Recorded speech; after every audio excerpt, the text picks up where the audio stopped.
అభయమస్తు, శుభమస్తు.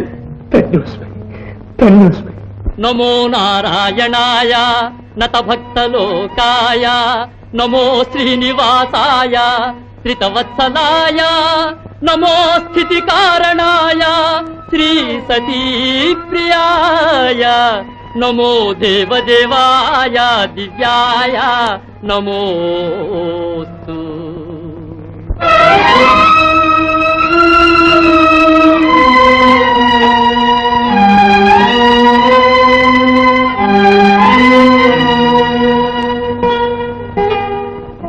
చిలిపి చేష్టల తన్నిన చిన్ని పాప, చివురుటడుగుల ముద్దులు చిలికి మురిసి తనయుదురుగాని ఏ తల్లిదండ్రులైనా